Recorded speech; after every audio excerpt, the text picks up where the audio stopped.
সব কথা তোমাকে জানাবো ভেবেছিলাম। কিনে এনেছিলাম আকাশি রঙের বিলিতি হাওয়াই চিঠি। সে চিঠির অক্ষরে অক্ষরে লেখা যেত, কেন তোমাকে এখনো চিঠি লেখার কথা ভাবি।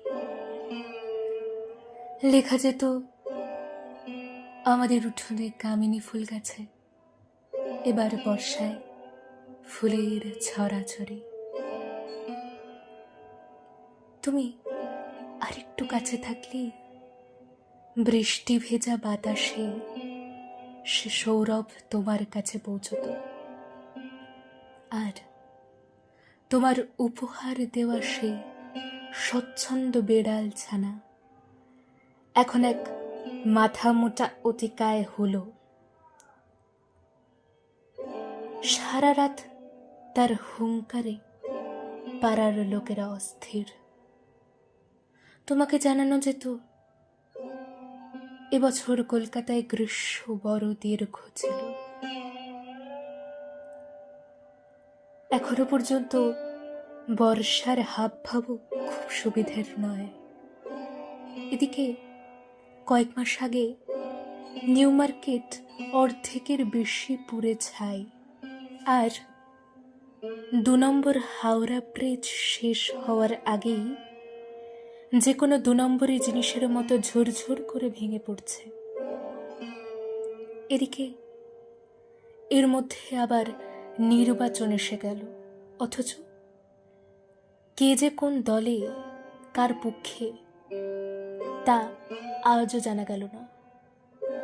কিন্তু এসব তোমাকে কেন জানাবো? এসব খবরে তোমার এখনো কোনো প্রয়োজন নেই, অথচ এর থেকেও কি যেন তোমাকে জানানোর ছিল।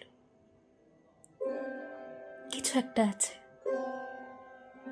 কিন্তু সেটা যে ঠিক কি পরিষ্কার করে আমি নিজেও বুঝতে পারছি না। টেবিলের একপাশে কাচের কাগজ চাপার নিচে ধুলোয় বাতাসে বিবর্ণ হয়ে আসছে হাওয়াই চিঠি। তার গায়ে ডাকের ছাপের চেয়ে একটু বড়, অসতর্ক চায়ের পেয়ালার গোল ছাপ।